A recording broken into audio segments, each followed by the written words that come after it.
வணக்கம். ஜவை இஜட் ஃப்ரம் ஜவாதுபட்டி புதூர்.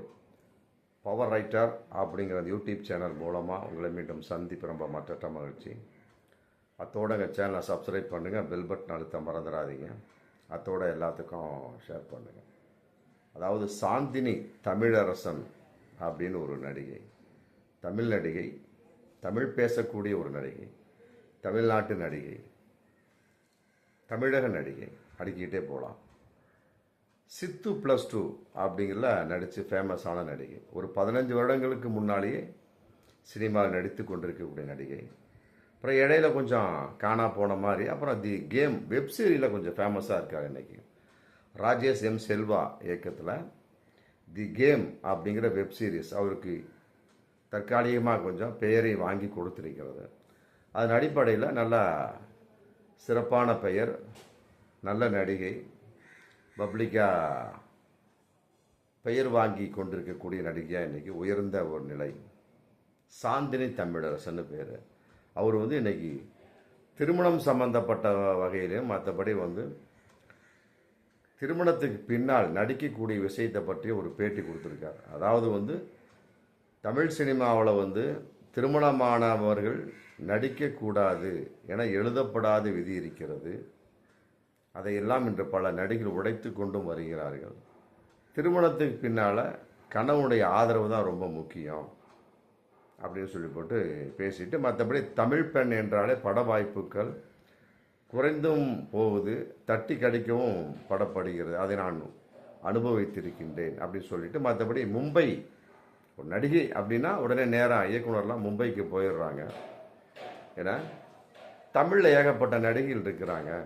அதனால் அவருடைய கவனம் எல்லாம் தமிழ் பெண்கள் பக்கம் கவனம் திசை திரும்ப வேண்டும் அப்படின்னு சொல்லிட்டு ரொம்ப அக்கறையாக குடும்பத்தனமாகவும் மற்றபடி ஒரு எதிர்பார்ப்பின் விளைவாகவும் பேட்டி கொடுத்துருக்காரு. அதாவது கல்யாணம் என்பது ஒரு பெண்ணுக்கு ரொம்ப முக்கியம், ஆணுக்கு அதை விட முக்கியம்.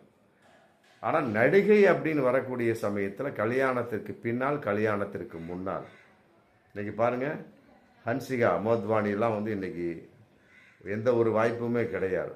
ஜோதிகாவும் அப்படித்தான் தமிழில் நடித்தாங்க. அப்புறம் பல விதமான கண்டிஷன் அடிப்படையில் தான் அவருடைய மாமனார் சிவகுமார் நடிக்கவே விட்டார். ஆரம்பத்திலே சொல்லிட்டார், சூர்யாவுக்கும் ஜோதிகாவுக்கும் கல்யாணம் அப்படின்னு ஒன்று, அந்த பொண்ணே வேணான்ட்டார். வேணாப்பா, நடிகையெல்லாம் தேவையில்லைப்பா அப்படின்ட்டு. அதன் அடிப்படையில் தான் 2வது பையனால கார்த்திக்கு ஒரு நடிகை தேவையில்லை. ஏன்னா தமன்னா கார்த்திக் சம்பந்தப்பட்ட வகையில் மிகப்பெரிய ஒரு வைரலான விஷயம்லாம் போயிட்டு இருந்தது. கார்த்திக்கும் தமன்னாவும் காதல் செய்து கொண்டிருக்கிறார்கள், விரைவில் கல்யாணம் செய்து விடுவார்கள் அப்படின்னு. அதெல்லாம் உண்மைதான், இல்லாமலாம் கிடையாது. மற்றபடி சூர்யா அந்த கான்செப்ட் ஒன்று போதும்பா, 2வதுலாம் தேவையில்லைன்னு சொல்லி போட்டு நடிகர் சிவகுமாரை கட் பண்ணிட்டார். அப்புறம் ஒரு அற்புதமான ஒரு பெண், சூப்பராக கார்த்தி இன்றைக்கி செட்டிலாகி ஜம்முன்னு குழந்தை குட்டியோட ஃபஸ்ட் கிளாஸாக இருந்துகிட்ருக்கார். இன்னும் சொல்லப்போனால் சூர்யாவோட நிம்மதியாக இருக்கக்கூடிய ஒரு கார்த்தி. ஏன்னா அவருடைய மனைவி ஜோதிகா நடிகை. அந்த மாதிரி நடித்தாங்க. அப்புறம் தனக்கென்று ஒரு நிலைப்பாடான ஒரு கதைகள் வேணுங்கிற கான்செப்ட், மற்ற சோன்ஸாக அப்படியே நடிப்பாங்க, நடித்து கொண்டிருக்கிறார், நடிக்காமல் இருப்பார்கள். அந்த மாதிரி இன்றைக்கி ஜோதிகாவோட கான்செப்ட். அதன் அடிப்படையில் பெண்கள் கல்யாணத்திற்கு பின்னால் அப்படிங்கிற கான்செப்டில் கட்டிப்பிடித்தல், முத்தம் கொடுத்தல் அப்படிங்கிற சீன்ஸ்லாம் வரும் இல்லையா? ஏன் இது சாந்தினி தமிழரசனுக்கு தெரியுமில்ல? கட்டிப்பிடித்தல், முத்தம் கொடுத்தல் அப்படிங்கிற கான்செப்ட் வரக்கூடிய சமயத்தில் அப்புறம் இன்னொருத்தவன் கல்யாணம் செய்த பிறகு அப்போ அவனுடைய ஒரு ஏக்கம், மற்ற ஷோன்ஸோ இதெல்லாம் இருக்கும். கல்யாணத்திற்கு முன்னால் எப்படியோ பலவிதமான நடிகை படுக்கையை பகிர்தல், மற்றபடி அட்ஜஸ்ட்மெண்ட்டு ஷோன்ஸோ இருக்குது, இல்லாத அப்புறம் பேசிக்கலாம். ஆனால் கல்யாணத்துக்கு பின்னால் அப்படின்னு வரக்கூடிய சமயத்தில் குறிப்பிட்ட ஒருவனின் மனைவி அப்படிங்கிற கான்செப்டில் அவனுக்குள்ள ஒரு மனசுக்குள்ள ஒரு வெட்க உணர்வு, அரிப்பு, ஒரு கூச்ச உணர்வுகள், மற்றபடி அசிங்கமான எண்ணக்கூடிய விஷயம்லாம் நடக்கும்.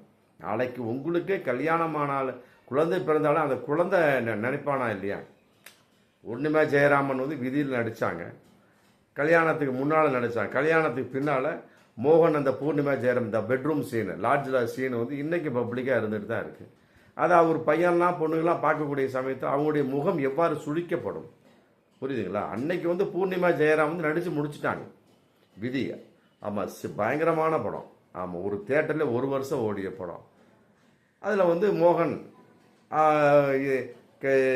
பூர்ணிமா ஜெயராம் கான்செப்ட், உடல் உறவு சம்மந்தப்பட்ட காட்சி, மற்ற ஷோ அதான் அந்த படத்தில் ப்ளஸ் பாயிண்ட்டு. இன்றைக்கி அதை பார்க்கக்கூடிய சமயத்தில் அவங்க பொண்ணு பையெல்லாம் பார்க்குறப்ப என்ன நினைப்பாங்க? அதாவது நடிகை அப்படிங்கிற வட்டத்துக்குள் அவர்கள் பார்த்தாலுமே கூட வேறு விதமான ஒரு எண்ணங்கள் அந்த இடத்துல வருமா இல்லையா? வந்து பிறகு மறையும்.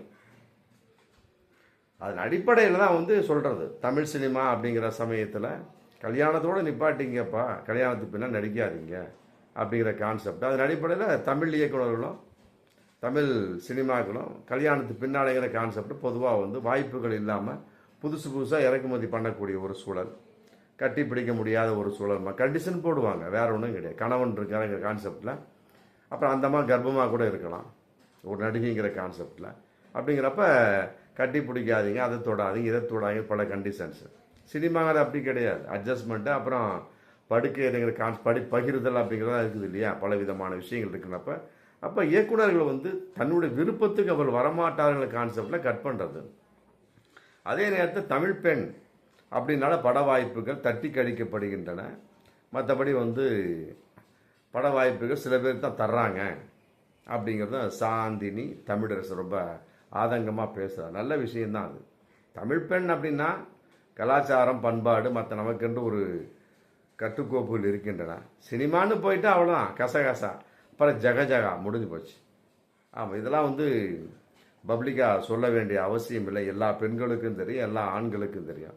அதனால் வந்து தமிழ் பெண்கள் அப்படிங்கிறப்ப எதுக்கு கலாச்சாரம், பண்பாடு? வேறு ஒரு மாநிலத்தில் போய் வேறு இனத்தை சேர்ந்த ஒரு பெண்ணை கூட்டிகிட்டு வந்து தன் விருப்பத்துக்கு வைத்துக்கொண்டு ஒரு நடிகையாக பாவிப்பதற்கும், நம்ம நாட்டு பொண்ணே, நம்முடைய திராவிட இனத்து பொண்ணே கொண்டு வரக்கூடிய சமயத்தை அவர்களுக்குள்ள ஒரு கூச்சமும் வருதா இல்லையா? என்னடா அது நம்ம நாட்டு பொண்ணு, நம்ம தமிழ் பொண்ணாக போச்சு, இந்த பொண்ணுகிட்ட எப்படி நடந்து கொள்வது அப்படிங்கிற மாதிரிலாம் இருக்குல்ல. அதெல்லாம் மனசுக்குள்ள வரக்கூடிய சமயத்தில், அவருடைய மனசாட்சி பேசக்கூடிய சமயத்தில், அட வேணாம்ப்பா, நம்ம மும்பையில் போய் கண்ணுக்கு தெரியாத ஒரு பொண்ணை கூட்டிகிட்டு வந்தால் வேலை முடிஞ்சு, நம்ம சொல்கிறத அவள் கேட்பா, நடித்து கொடுத்துட்டு போயிடுவா, எல்லா வகையிலும் முடிஞ்சுப்பா. அவள் பெருசாக ஆனான்னா பெருசாக ஆகாட்டி என்ன, இதை வச்சு நம்ம குப்பையை கொட்டிட்டு அவளை அனுப்பிச்சு விட்டா வேலை முடிஞ்சுது அப்படிங்கிறத பல இயக்குநர்களோட ஒரு வெளிப்பாடு. நல்லா புரிஞ்சுக்கணும் இதை. சாந்தினி தமிழரசன் என்ன புரியுதுங்களா? இதெல்லாம் இன்றைக்கி வந்து கொஞ்சம் மழை ஏறிக்கிட்டு வருது, அது உண்மைதான். அப்புறம் பழைய விஷயங்களுங்கிற கான்செப்ட்லாம் இன்றைக்கி மறைஞ்சு போய் புதுசாக வரக்கூடிய சமயத்தில் அப்புறம் அவர்கள் நிலைப்பாடு, அப்புறம் இயக்குனர் என்ன சொல்கிறாங்களோ அதன் அடிப்படையில் நடித்து அவர்களுக்குள் கட்டுப்படக்கூடிய ஒரு சூழலாம் இருந்துகிட்டு தான் இருக்குது. அதனால தான் வந்து தமிழ் சினிமாவில் வந்து பல இயக்குநர்லாம் வந்து தமிழ் பெண்களை, தமிழ் கலாச்சார பெண்களை வந்து நடிப்பதற்கு கூப்பிடுவதில்லை, அல்லது அவர்கள் நடிக்கலாம் அப்படின்னா கூட வேணாம் அப்படிங்கிற மாதிரி தான் ஒத்துழைக்கு மறுப்பார்கள் அப்படிங்கிற விஷயம் இருக்குது. அது அடிப்படையில் மற்றபடி வந்து மும்பைக்கு போயிட்டோம்னா பிரச்சனை கிடையாது. அங்கே எப்படி வேணாலும் தன் உடம்பை காட்டக்கூடிய அளவுக்கு இன்றைக்கும் பலவிதமான நடிகைகள் பெண்கள் இருக்கத்தான் செய்கிறாங்க. அன்னைக்கு பல பெண்கள் இருந்தாங்க. அப்படிங்கிற சமயத்தில் எப்படி வேணாலும் நம்ம பயன்படுத்திக்கலாம். இதுதான், இதை வந்து சாந்தினி தமிழரசன் உணர வேண்டும். இது வகை நல்ல விஷயம்தான்.